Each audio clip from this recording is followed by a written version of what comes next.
इंसान जैसा दिखता है वो असल में वैसा होता नहीं है। हर इंसान के अंदर दो साइड्स होते हैं, एक लाइट और एक डार्क। लाइट वो साइड होता है जो इंसान हर किसी के सामने प्रेजेंट करता है, और डार्क साइड वो होता है जिसे इंसान दूसरों के सामने जाहिर होने नहीं देता।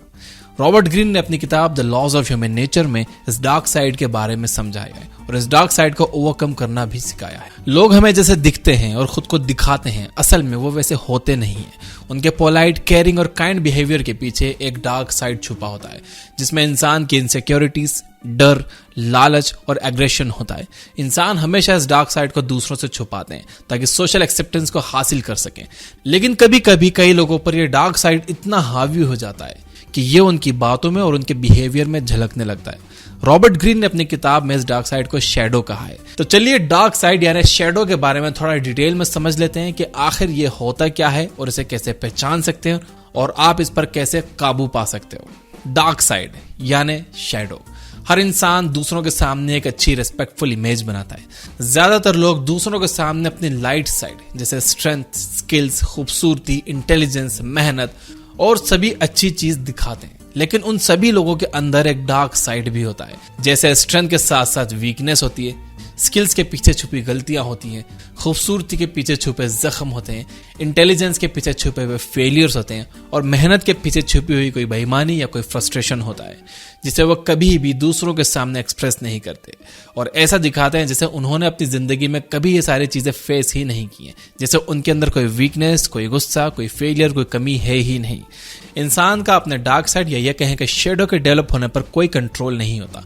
वक्त के साथ साथ अच्छी बुरी सिचुएशन के मुताबिक बचपन से ही ये शेडो इंसान के अंदर डेवलप होती रहती है और हमारी उम्र बढ़ने के साथ साथ ये शेडोज भी बढ़ती चली जाती हैं। लेकिन हमें इन शेडोज के होने का एहसास तक नहीं होता। दरअसल डार्क साइड्स के भी अपने लेवल्स होते हैं।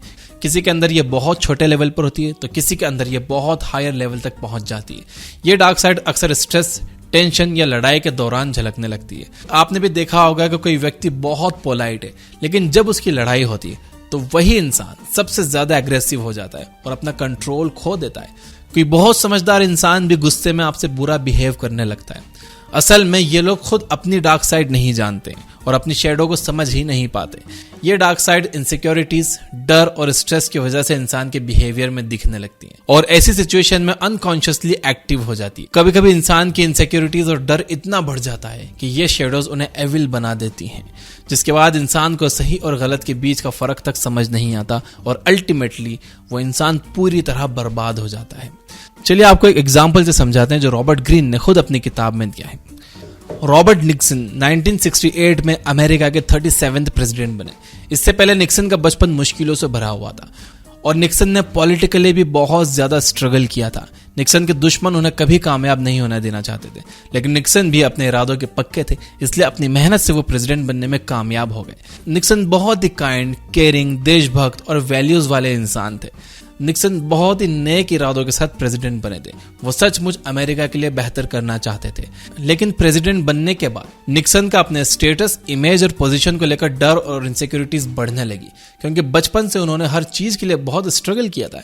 इसलिए उन्हें डर था कि कहीं उनसे ये सब कुछ छीन ना जाए, जिसकी वजह से निक्सन का डार्क साइड झलकने लगा। निक्सन दुनिया के सामने पोलाइट और काइंड रहते थे और अकेले में अपने कैबिनेट को टॉर्चर करने लगे थे।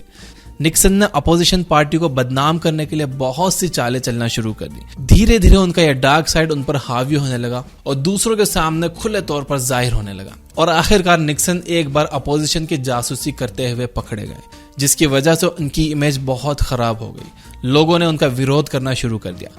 आखिरकार निक्सन को रिजाइन करना पड़ा। अब आप निक्सन के एग्जाम्पल से समझ सकते हो कि कैसे इंसान की डार्क साइड उसे बर्बाद कर देती है। निक्सन बुरे इंसान नहीं थे, लेकिन उनकी इनसिक्योरिटीज और डर ने उन्हें बुरा बना दिया।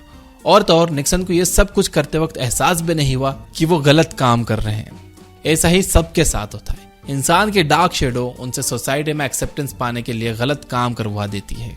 किसी इंसान को अगर किसी से जलन या गुस्सा होता है तो उसकी शेडो उसे दूसरे लोगों को चोट पहुंचाने के लिए मजबूर करती है। हैरानी की बात यह है कि लोग अपनी इन डार्क साइड्स को एक्सेप्ट तक नहीं करते। उन्हें लगता है कि वो जो कर रहे हैं वही सही है और बाकी सब गलत है। आप खुद याद कर सकते हो कि ऐसे बहुत से लोग होंगे जो रोज आपसे बहुत अच्छे से बात करते होंगे, लेकिन कभी कभी गुस्से में वो आपसे बदतमीजी कर देते हैं, या हो सकता है आपसे ही कभी ये हुआ हो। तो इस तरह के सिचुएशन में एक इंसान अपनी डार्क साइड दिखा देता है, जिसे वो हमेशा छुपा कर रखता है। लोगों की डार्क साइड अक्सर गुस्सा करने, नफरत करने, चीखने चिल्लाने और मारपीट करने के दौरान दिखती है। इंसान अपनी डार्क साइड खुद कभी भी पहचान नहीं पाता है, लेकिन सामने वाले लोग इस डार्क साइड को बहुत जल्दी पहचान लेते हैं, क्योंकि इंसान की लाइट और डार्क साइड एक दूसरे से बिल्कुल अपोजिट होती हैं। इसलिए जब कोई इंसान लाइट साइड से डार्क साइड की तरफ स्विच करता है तो उसका बिहेवियर साफ पता चल जाता है। लोग अपने डार्क साइड को छुपाते छुपाते थक जाते हैं, क्योंकि वो अपने ट्रू सेल्फ को छुपा रहे होते हैं, जो दुनिया का सबसे मुश्किल काम है। ज्यादातर लोग जब डार्क साइड को छुपा रहे होते हैं तो वो इसे छुपाते छुपाते इतना फ्रस्ट्रेट हो जाते हैं कि उनकी शैडो और ज्यादा हावी होने लगती है और उन्हें इस बात का एहसास भी नहीं होता है, जिससे उन लोगों को डिप्रेशन, एंजाइटी और मेंटल डिसऑर्डर्स होने लगते हैं। तो चलिए दोस्तों, अब ये समझते हैं कि आप अपनी इस डार्क साइड को ओवरकम कैसे कर सकते हो। डार्क साइड को ओवरकम करने और मास्टर करने के लिए सबसे इंपॉर्टेंट चीज है सेल्फ नॉलेज। आपको अपने आप को समझना होगा, अपनी इनसिक्योरिटीज को अवॉइड करने के बजाय उन्हें एक्सेप्ट करना होगा और उन इनसिक्योरिटीज और डार्क साइड के पीछे की वजह को अच्छे से समझना होगा।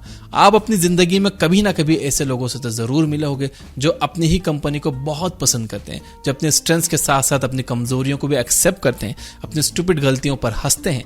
ऐसे लोगों के अंदर कहीं ना कहीं बचपना मौजूद होता है। ऐसे लोगों को ऑथेंटिक और जेन्युइन माना जाता है। इस तरह का इंसान बनने और अपने डार्क साइड यानी शैडो को हराने के लिए आप 4 स्टेप्स के एक प्रोसेस को फॉलो कर सकते हो। Step number 1, see the shadow. यह स्टेप थोड़ा मुश्किल होता है, क्योंकि आपको सबसे पहले अपनी शैडो को समझना होता है और एक्सेप्ट करना होता है, जिसे आप ना जाने कब से छुपा रहे होंगे। शैडो को समझने के लिए आप अपने इमोशनल आउटबर्स्ट, सेंसिटिविटी और गुस्से को नोटिस कर सकते हो। आपको अपनी डार्क साइड की झलक जरूर दिखेगी और समझ भी आएगी। जब आपको अपनी ये शैडो दिखने लगे तो याद करिए कि आपने अपनी इस डार्क साइड को कब लोगों के सामने जाहिर किया था और किस अंदाज में जाहिर किया था, और तो और पहली बार ये डार्क साइड क्यों आपके ऊपर हावी हुई थी। जब आपको इन सवालों का जवाब मिल जाए तो इसके बाद सोचिए कि आप इस शैडो को अपने ऊपर पहली बार हावी ना होने देते तो आज आप कितने खुश होते और दूसरे लोग भी आपके अच्छे बिहेवियर से खुश होते। आपका बिहेवियर आज सचमुच में वैसा होता जैसा आप कब से दूसरों को दिखाने की कोशिश कर रहे हो। आप जैसे इंसान बनना चाहते हो उस पर फोकस करिए और अपने डार्क साइड को क्रिएटिवली अपने ड्रीम्स को पूरा करने के लिए इस्तेमाल करिए, जैसे आपके गुस्से से आपको मोटिवेशन मिले, ना कि नफरत। Step number 2, embrace the shadow. जब आप अपनी डार्क साइड को रिवील करते हो या समझने की कोशिश करते हो तो आप अक्सर अनकंफर्टेबल महसूस करने लगते हो। शैडो को आउटकम और मास्टर करने के लिए आपको अपने शैडो को पहचानने के साथ साथ उसको पूरी तरह से एक्सेप्ट भी करना होगा। तभी आप अपनी डार्क साइड को लाइट साइड की तरफ लाकर अपनी पर्सनालिटी में उसे शामिल करके लोगों के सामने उसे दिखा पाओगे। अगर आप खुद ही अपने शैडो को एक्सेप्ट नहीं कर सकते हो तो किसी और से कैसे उम्मीद कर सकते हो कि वो आपकी डार्क साइड को एक्सेप्ट करे और आपको इसे जीतने में मदद करे। Step number 3, explore the shadow. आपको अपने शैडो को एक्सप्लोर करना होगा। आपको समझना होगा कि आखिर आपकी डार्क साइड ऐसी क्यों है। आपको अपनी इन शैडोज के पीछे छुपी हुई असल वजहों को जानना होगा और समझना होगा।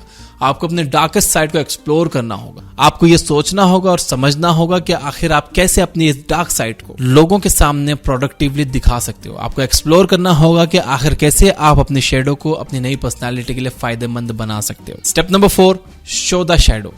ज्यादातर लोग अपनी डार्क साइड्स को छुपाते रहते हैं और अंदर ही अंदर उन्हें लेकर घुटते रहते हैं। लोग सोशल एक्सेप्टेंस पाने के चक्कर में कभी भी अपना एग्रेशन, डर और इनसिक्योरिटीज को सामने नहीं आने देते। आपको दूसरों के बारे में ना सोचकर अपने बारे में सोचना होगा। अपनी फीलिंग्स, शैडो और डार्क साइड्स को दिखाना होगा। आपको उस बच्चे की तरह बनना होगा जो अपने मन की बात बिना हिचकिचाहट के बोल देता है और सब उस बच्चे की हिम्मत के लिए उसकी तारीफ भी करते हैं। आप इन 4 स्टेप्स की मदद से अपने डार्क साइड को जीत सकते हो। बस आपको अपने सेल्फ नॉलेज को बढ़ाना होगा। आपको जानना और समझना होगा कि आखिर इस डार्क साइड के डेवलप होने के पीछे की वजह क्या है, और आपको अपनी शैडो को प्रोडक्टिवली और क्रिएटिवली अपने पर्सनैलिटी में शामिल करना होगा। इवेंचुअली आप इन डार्क साइड्स को मास्टर कर ही लोगे। The laws of human nature की फुल बुक समरी सुनने के लिए आप ये बुक ऐप डाउनलोड कर सकते हो, जहां हमने 400 से ज्यादा फ्री बुक समरीज पब्लिश की हुई हैं बिना किसी एड्स के। आप वो सुन सकते हो। और अगर आप एक प्रीमियम मेंबर बनते हो, जो कि सिर्फ आप 199 में बन सकते हो, तो आप 600 मोर बुक्स को अनलॉक कर लोगे और हम नियरली डेली एक न्यू प्रीमियम बुक ऐड कर रहे हैं। तो वीडियो पसंद आया तो इसे लाइक जरूर करना, सब्सक्राइब नहीं किया तो सब्सक्राइब करना, घंटी नहीं दबाई तो दबा देना। Finally, you guys are amazing. Keep reading, keep learning, keep growing. Thank you for watching.